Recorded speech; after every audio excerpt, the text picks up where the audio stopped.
Bienvenue sur le podcast Junko. Je suis Florence Verdière et je vous emmène avec moi dans mon exploration du coaching. Vous entendrez ici des interviews de coachs et de coachés qui nous partageront leur parcours et leurs expériences. Avec Junko, l'idée est d'être éclairé dans cette jungle du coaching qui déborde de motivation, d'ambition et de technique. Allons découvrir ensemble le prochain invité. Bienvenue sur le nouvel épisode de Junko. Aujourd'hui, j'ai le plaisir d'accueillir Véronique. C'est un épisode spécial puisque c'est le premier épisode dans lequel une personne qui a été coachée vient nous partager son expérience du coaching. Donc, merci Véronique d'avoir accepté cette invitation et bienvenue sur le podcast. Merci à toi, Florence. Merci pour ton accueil. Alors, dans un premier temps, ce que je vais vous proposer, c'est de vous présenter, de nous dire un peu vos activités, où est-ce que vous habitez et ce que vous faites. Alors, je m'appelle Véronique Poncet-Goutorbe, j'ai 49 ans, je suis mariée et j'ai 2 enfants déjà pour ma situation familiale, administrative. Ce que je fais depuis, j'ai créé il y a 2 ans une entreprise, un centre HTC Santé, qui est situé sur la commune de Bourgoin-Jallieu. Donc, pour situer Bourgoin-Jallieu, c'est entre Lyon et Grenoble. On est dans l'Isère et on est à 40 kilomètres de Lyon et à peu près pareil de Grenoble. Voilà, à l'est de Lyon. J'ai créé sous forme, donc c'est un centre de remise en forme, mais très spécifique, qui est spécialisé dans la gestion de poids. On est spécialisé dans la gestion de poids et l'optimisation du capital santé. On travaille sur la prévention santé, prévention physique, et on propose en fait un accompagnement global et personnalisé pour soit effectivement des personnes à risque santé pour perdre du poids, mais également pour retrouver un équilibre de vie euh, et prévenir la sédentarité et les futures pathologies. Donc, on travaille sur 3 axes, la nutrition, l'activité physique et le bien-être. Voilà, j'ai du coup 3 salariés et cette structure, je l'ai créée il y a 2 ans, tout juste. Il y a 2 ans. Et avant, j'étais salariée pendant plus de 20 ans dans le milieu bancaire. J'étais sur différents types de postes de cadre bancaire. Voilà pour ma présentation. Très bien, super. Donc pour rentrer dans le vif du sujet, Mm. quelle représentation vous faisiez du coaching avant d'être coaché? Vous en avez entendu parler dans votre milieu justement bancaire. Ça a été après pour votre Mm. reconversion? Alors, sincèrement, avant d'être chef d'entreprise, oui, je connaissais un peu, mais très, très vaguement. Ça me paraissait très loin et ça me paraissait vraiment pas dédié à moi, plutôt, on va dire, destiné à des dirigeants d'entreprise, mais des grands postes, on va dire des sportifs de haut niveau ou des personnes vraiment à très grande responsabilité. J'avais pas du tout pensé, jamais j'ai pensé à aller voir un coach. En tout cas, du temps où j'étais salariée et même sur des fonctions de cadre, puisque j'ai eu des fonctions où j'étais juste en dessous du président de la banque. Donc, mais jamais, sincèrement, ça me venait pas à l'idée. D'accord. Et puis, le métier de coach, j'ai rencontré des coachs effectivement au moment où j'ai créé ma société. Et c'est là où je me suis plutôt intéressée à ce métier que je ne connaissais pas. Et c'est vraiment au moment de la création de ma structure que j'ai ressenti le besoin d'être accompagnée par un coach. Alors, moi, j'ai ressenti ce besoin d'être accompagnée par un coach pour 2 choses et j'en ai rencontré plusieurs. Pour l'instant, j'ai été suivie par 2 coachs différents. J'en ai rencontré un à l'occasion justement comme HTC Santé, c'est une franchise et dans le cadre de notre franchise, le président de la structure générale de HTC Santé France, nous orientait en fait vers un coach qui s'appelle Patrick Helôme, que j'ai rencontré sur Nancy. Et à cette occasion-là, effectivement, je me suis rendu compte de l'intérêt du coaching, sincèrement. Avant, je ne voyais pas du tout à quoi ça allait pouvoir me servir. Et alors en plus, Patrick, c'est quelqu'un de solaire. je sais pas comment le décrire, mais c'est une personnalité vraiment impressionnante et très solaire, qui lui, alors dans la première approche, dans l'approche que Patrick avait, alors au départ, j'ai pas eu beaucoup de rendez-vous puisque moi, je suis pas sur Nancy, donc au début, je l'ai vu quand j'étais dans mon parcours de création, et puis ensuite, j'ai eu l'occasion d'échanger avec lui plus par téléphone. Euh, donc on a été suivis. Patrick m'a apporté déjà une réflexion sur mon parcours, en fait. C'était plutôt ça, de réfléchir sur mon parcours, sur mon passé. Et puis ensuite, ce que j'ai beaucoup apprécié aussi, c'est qu'il m'a donné plus des outils, en fait, pour m'accompagner dans ma posture de dirigeant d'entreprise et pour prendre en fait des outils de travail plus d'ordre organisationnel avec Patrick. C'était vraiment, et ça, j'ai apprécié parce que j'en avais grand besoin.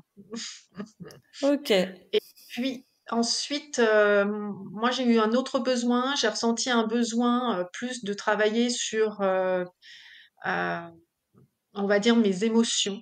Et c'est par hasard, j'ai rencontré effectivement dans le cadre, on va dire, de réseau de chefs d'entreprise, j'ai rencontré une coach, Laetitia Pillard, qui, elle, était plus spécialisée, elle travaillait plus sur l'intelligence émotionnelle. Et on a décidé effectivement de travailler ensemble pour que je puisse travailler sur mes émotions. Euh, donc, pouvoir arriver à mieux les comprendre, apprendre à mieux me connaître, à apprivoiser ces émotions que j'avais un peu du mal à gérer de temps en temps, à les dompter pour que je puisse en fait m'en servir beaucoup mieux dans ma communication parce que je ressentais vraiment un besoin de qu'on m'aide sur ma communication, non seulement auprès de mes proches, de mes enfants, et dans ma sphère aussi professionnelle avec les salariés. Donc voilà les deux types de coaching auxquels j'ai fait appel, mais j'avais pas d'idée particulière au départ sur le coaching. D'accord. Donc Patrick Alloum, si les auditeurs n'ont pas encore écouté l'épisode, c'est l'épisode juste précédent. Donc si vous voulez le découvrir un peu plus, effectivement, Patrick est très solaire.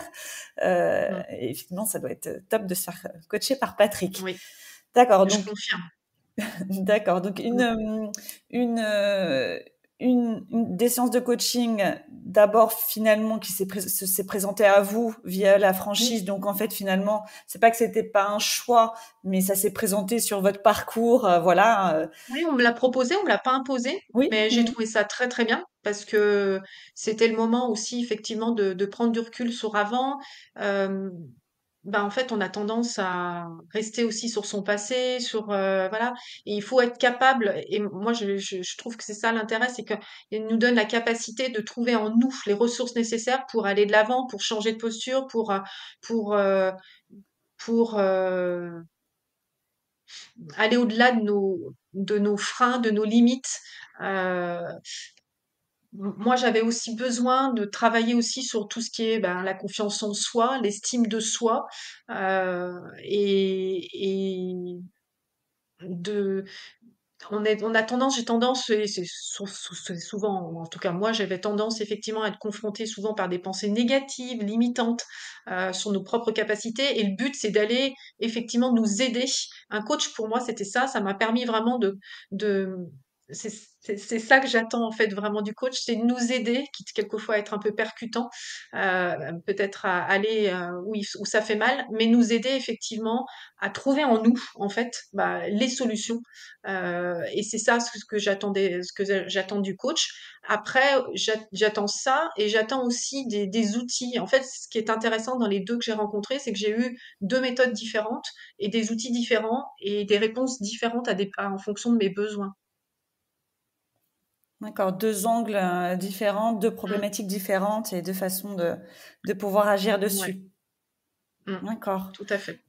Ok, donc en fait, ça a été vraiment votre reconversion qui a été le départ de tout ce parcours de coaching. Oui, tout à fait. Je sais pas si je serais allée voir un coach si j'avais effectivement continué mon activité de salarié. Je sais pas. Hmm. Grande Et question. alors, du coup, ça a commencé dès le début de votre activité, donc depuis 2 ans Mm. finalement, vous êtes dans un 2 ans. processus de coaching. Alors là, j'ai terminé bon, Patrick, je peux effectivement le rencontrer, je le rencontre effectivement de temps en temps, mais j'ai pas un suivi régulier. Et Laetitia, avec Madame Laetitia Pillard, je viens de terminer ce coaching. euh, et maintenant, en fait, je ressens toujours le besoin d'être coachée. C'est particulier, mais je sais pas si c'est notre posture de chef d'entreprise qui fait ça, mais on se sent aussi seul et d'avoir quelqu'un qui nous accompagne sans être vraiment un coach, c'est pas quelqu'un qui va nous trouver la solution, c'est clair et net, mais c'est quelqu'un qui va nous aider à prendre de la hauteur, en fait, à prendre de la hauteur sur des situations. Ça peut être sur effectivement des situations très concrètes, hein, des problématiques avec les salariés ou je ne sais quoi, et de prendre de la hauteur sur nos émotions, comment on l'a géré, comment est-ce qu'on peut le gérer. Euh, et et moi, je me ressens aujourd'hui, depuis que je suis chef d'entreprise, vraiment ce besoin d'être accompagnée dans parcours en fait professionnel. Et puis c'est pas très étonnant parce que ça fait que 2 ans finalement que vous êtes dirigeante avec Mmh. déjà 3 salariés. Donc Oui. j'imagine, même si vous aviez certainement déjà en tant que cadre dans la banque des équipes, ça reste très récent. Et donc depuis il y a 2 ans, un maintenant, ces coachings, qu'est-ce que ça a apporté concrètement au quotidien pour vous dans cette nouvelle activité d'entrepreneur? Alors au quotidien, sincèrement, ils m'ont permis de m'organiser déjà. Parce que la création, l'ouverture, c'était une période vraiment difficile, où en tant que chef d'entreprise, on a tous les rôles. Ça va vraiment tout, hein, il faut tout faire de toute façon, aussi bien le remplacement que le rôle de manager, que bah, répondre aux clients, que le développement, la gestion quotidienne, les plannings, une multitude. Donc c'est arriver à m'organiser, à trouver mes priorités, à prioriser en fait, heu et prioriser, effectivement m'aider dans cette organisation de, qu'est-ce que je fais? Qu'est-ce qui est important? Qu'est-ce qui est primordial? Voilà, qu'est-ce qu'on peut je peux déléguer? Donc ça, c'était vraiment une organisation qui a été primordiale parce que je n moi, je n'avais pas idée en fait, de l'importance de cette organisation au quotidien. Et puis après, ça m'a permis effectivement, vraiment de prendre aussi, heu, du recul et m'aider à, on va dire, à positiver, en fait. Il y a ça aussi, m'aider dans mon quotidien à positiver, les journées, à rechercher effectivement dans nos journées, le petit plus qui est positif et non pas l'inverse, non pas le verre à moitié vide, mais le verre à moitié plein. De m'organiser aussi pour aller de l'avant dans le développement. Et puis surtout, ça m'a aidé vraiment à mieux me comprendre, à mieux me connaître. Euh, et ça, c'est important. On ne peut pas passer à côté si on veut avancer, évoluer. Et c'est pour ça que je pense que j'en ai encore besoin.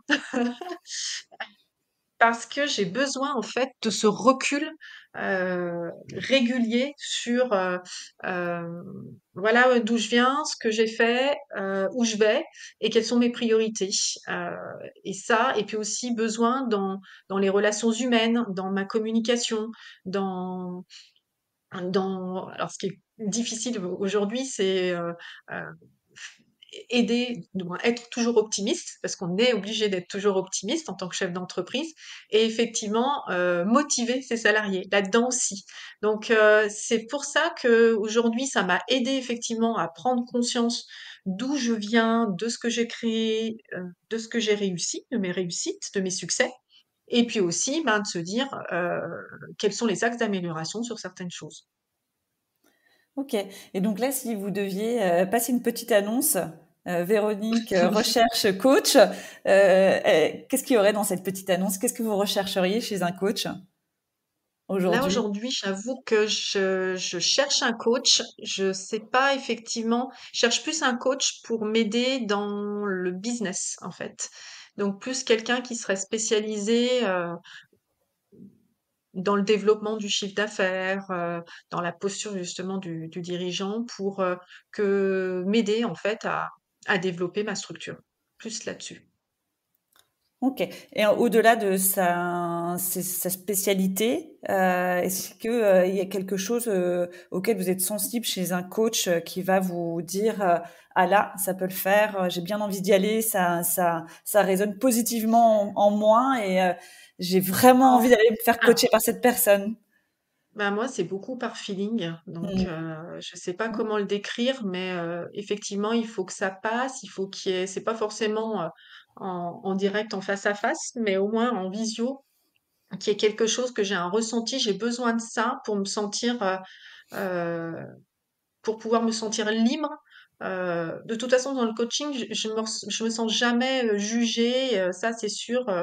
Tous les coachs que j'ai rencontrés, j'ai toujours ressenti cette bienveillance et aucun jugement. C'était essentiel pour le métier de coach.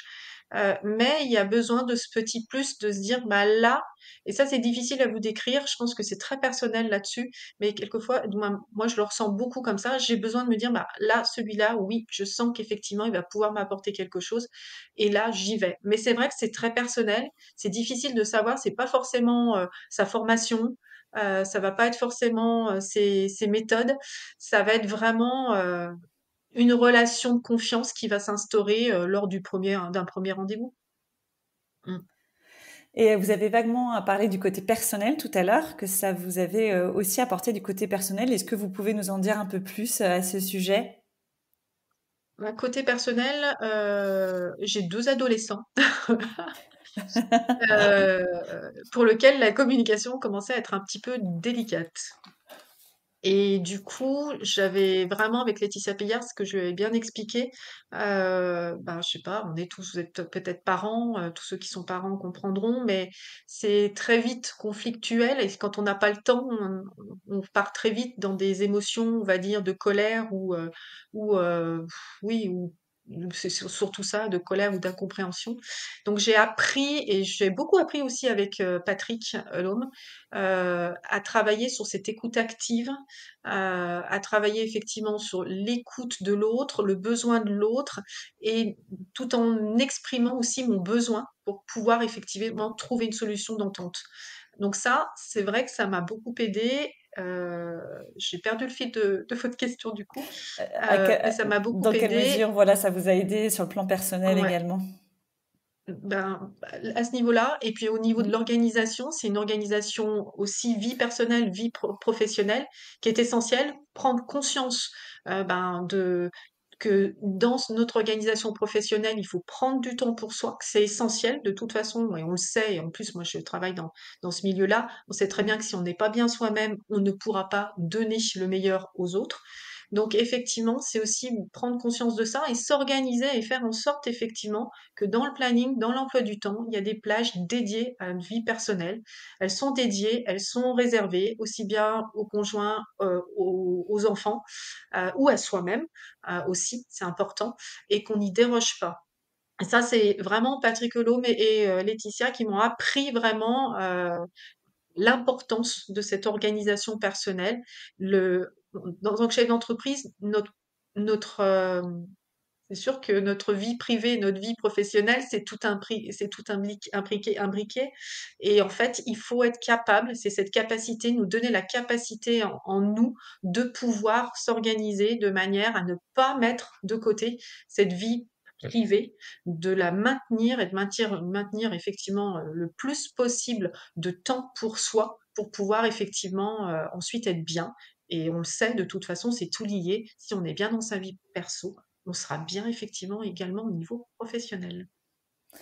Vous m'aviez, parlé de d'un de vos enfants qui avait eu aussi une expérience, de coaching. Oui, effectivement. Alors oui, j'ai le plus petit qui a 16 ans, qui était en septembre, qui est aussi encore maintenant en terminale. Et en septembre, j'ai senti que c'était difficile pour lui en termes d'orientation. Ouais. Orientation, il fallait effectivement, on était en septembre, on se retrouvait à devoir choisir avant décembre une orientation dans Parcoursup, et il était complètement perdu. Et moi, je me sentais incapable de l'aider, hein. De toute façon, aujourd'hui, on va dire l'orientation scolaire, c'est quelque chose qui a complètement changé par rapport à mon époque. Donc je me sentais vraiment perdue et en échangeant avec mon époux, on s'est dit, ben, pourquoi pas l'orienter vers un coach scolaire. Ils appellent ça, je crois, effectivement, c'est de l'orientation scolaire, hein, Mhm. professionnelle.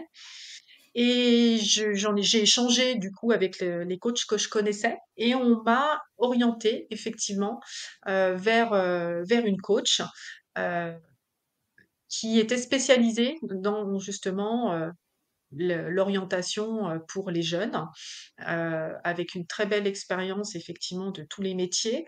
J'ai eu du mal à le convaincre parce que c'était pas une fois il voulait, une fois il voulait plus.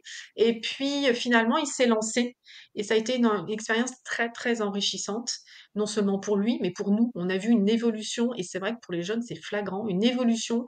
En septembre-octobre il était complètement mais perdu, démotivé. En plus, c'était post-Covid, hein, il faut s'en souvenir quand même. Et pour les lycéens, c'était pas facile, hein, parce qu'ils sont passés quand même beaucoup de temps en visio, c'était difficile. Il était complètement démotivé, complètement perdu, alors que c'était un très bon élève avant. Et puis, ben, le fait de lui avoir pris une coach l'a vraiment, je pense, responsabilisé, lui a donné envie, l'a motivé. Euh, Elle était vraiment dans du coaching ben, elle l'a beaucoup responsabilisé et ça lui a fait un bien fou. Et aujourd'hui, il a trouvé son orientation. Donc maintenant, on croise juste les doigts pour ensuite obtenir ce qu'il veut. Mais ça l'a motivé. Il a effectivement eu des notes beaucoup plus, ben, des très bonnes notes en fait sur le deuxième trimestre, ce qui montrait bien effectivement sa motivation. Et en fait, il savait où aller. En fait, il avait une vision et un sens. Ça lui a donné un sens, en fait, à sa future carrière, même si ben, demain sera peut-être autre chose. Mais en tout cas, ça lui a donné un sens et il a su effectivement ben, se donner les moyens ensuite d'avoir des bonnes notes dans ses matières pour pouvoir ben, choisir son orientation. Et quand vous dites qu'au début, un coup il voulait, un coup il voulait pas, c'était quoi ces blocages il expliquait comment quand il disait non, je préfère pas En fait, déjà le fait d'être en visio, un coach, bah, je pense que c'est la vision Ah, qu'il avait, ah oui, du d'accord. coach. C'était vraiment maintenant, qu'est-ce que je vais faire? Moi, je vois pas pourquoi rencontrer quelqu'un. Le fait de se faire aider Hmm. par quelqu'un, pourquoi faire? Quel est l'intérêt? C'était, je vais y arriver tout seul, je vois pas l'intérêt, je vois pas ce qu'elle va m'apporter. C'était cette vision-là. Elle l'a, elle l'a contacté, en fait, ils ont eu un premier entretien. Et puis ensuite, ben, c'était parti. Et qu'est-ce qu'il en Voilà. dit aujourd'hui de tout ça? Il est ravi. Il m'a surpris parce que il a mis, moi, j'ai juste eu en fin de parcours avec lui un petit débrief. On a eu une petite rencontre à trois et la coach était vraiment ravie de l'évolution. Elle a vu effectivement une évolution, puis elle a beaucoup apprécié le contact avec Clément. Et surtout, ce qui m'a fait plaisir, c'est qu'en fait, il avait mis un commentaire. Il a mis en fait une note sur Google, sur Fiche Business Google, Trop un sympa. commentaire sur l'expérience qu'il a eue avec elle. Et là, je me suis dit, bon, ben, parfait. Et je n'avais rien dit, je ne lui en ai pas parlé du tout, je ne savais même pas. C'est moi qui ai vu à un moment donné, parce que, en fait, la coach avait envoyé un message en demandant si vous souhaitez, et moi je l'ai pris pour moi, si vous souhaitez mettre un commentaire. J'allais mettre un commentaire quand j'ai vu qu'il y avait mon Celui de fils votre qui a mis un fils. commentaire. Ah, Voilà. super. Super. Mm. Il a eu combien de séances au final? Je ne veux pas vous dire de bêtises, mais je crois c'était sur 3 mois, une bonne dizaine, Hmm. quelque chose comme ça. Mm. D'accord. Et est-ce qu'il est curieux, du coup, de savoir comment vous avez vécu vos coachings, ce que vous avez partagé un petit peu de ça? Alors, pas plus que ça. Je vous avoue que on n'est pas. Comment expliquer? Le rôle aujourd'hui que prend ma création d'entreprise est très importante. Donc, quand j'arrive à la maison, je fais Hmm. plutôt l'inverse, d'essayer de prendre du recul et de ne pas parler, de ne pas amener en fait le travail à la maison. Donc non, j'en ai pas plus parlé avec mes enfants ce coaching. Je lui avais un peu évoqué au moment où je voulais effectivement j'ai voulu l'orienter. Je lui ai expliqué à quoi ça m'avait effectivement, que j'en avais rencontré, à quoi ça sert pour le développement personnel. Moi, je pense que c'est ça aussi qui est intéressant. C'est pour apprendre à se connaître. L'accent que j'ai mis quand j'ai essayé de lui expliquer à quoi ça pouvait lui servir, ce que je lui ai dit, c'est que un coach n'est pas là pour te trouver, te dire ce que tu vas faire demain. Un coach, il est là pour trouver en toi déjà te connaître, apprendre à mieux te connaître, parce que pour les jeunes, c'est quand même ça, connaître tes qualités, tes défauts, les mettre en avant cela, et apprendre à mieux te connaître pour pouvoir en fait trouver simplement un secteur qui te corresponde le plus, le mieux, mais il sera pas là pour te dire ce qu'il faut faire, il va juste te donner les moyens, te guider, t'orienter pour que tu trouves cette ressource en toi et que tu trouves cette motivation de pouvoir voilà, aller ensuite sur des études supérieures. Ok. Si vous aviez quelque chose à dire à quelqu'un qui se questionne, qui commence à s'interroger sur le fait de vouloir se faire coacher, qui commence à regarder, qui se pose des questions, qui se demande si le coaching peut répondre à ses besoins, s'il est prêt pour ça, qu'est-ce que vous lui diriez à cette personne? Ben, en fait, de se faire confiance et le coaching, en fait, pour moi, c'est comment dire, c'est un outil de développement personnel, en fait. Pour moi, c'est ça. Ça nous aide vraiment. C'est un outil de développement personnel pour nous aider effectivement à, à avancer ou à trouver des solutions lorsqu'on a l'impression justement qu'on stagne, qu'on freine. Donc pour moi, c'est plutôt de se faire confiance et d'avoir confiance aussi en coach et de ne pas hésiter. Mais ne pas hésiter. De toute manière, ça apporte forcément quelque chose. Forcément, ça va nous apporter une ouverture d'esprit, une rencontre sur nous-mêmes. Alors après, faut pas avoir peur non plus, parce que quelquefois, c'est ça qui peut peut-être gêner et faire peur. Mais non, ça ne peut pas faire peur. Le but, c'est justement d'apprendre à mieux se connaître pour pouvoir avancer, connaître bien ses besoins aussi, permettre de bien connaître ses besoins, ses ressources, et puis d'avancer en fait dans nos différentes problématiques. Parce que le coaching, on peut aller faire un coach pour beaucoup de choses, une multitude de choses. C'est pas forcément professionnel, ça peut être effectivement personnel aussi. Euh, et c'est important, faut y aller. Franchement, moi je trouve que c'est une belle expérience en fait de vie. Ça permet vraiment. C'est un outil pour moi de développement personnel. C'est vraiment cette définition-là que je donnerais. Mm. Super, bah merci beaucoup Véronique, c'était très intéressant. On a hâte de savoir l'évolution et puis pourquoi pas un autre épisode d'ici quelques temps après votre Avec coaching plaisir. du coup de développement de votre entreprise. On vous souhaite plein de bonnes choses pour cette aventure qui est déjà bien Eh lancée. ben, merci. Ouais. Un grand merci pour votre Merci. Merci participation. Florence. Merci à vous. À bientôt. Merci beaucoup à vous d'avoir écouté cet épisode. Vous pouvez retrouver les actualités de Junko sur le compte Instagram junko.podcast. Je serai ravie de lire vos retours et de pouvoir découvrir vos suggestions ou vos idées pour les prochains épisodes. À très bientôt!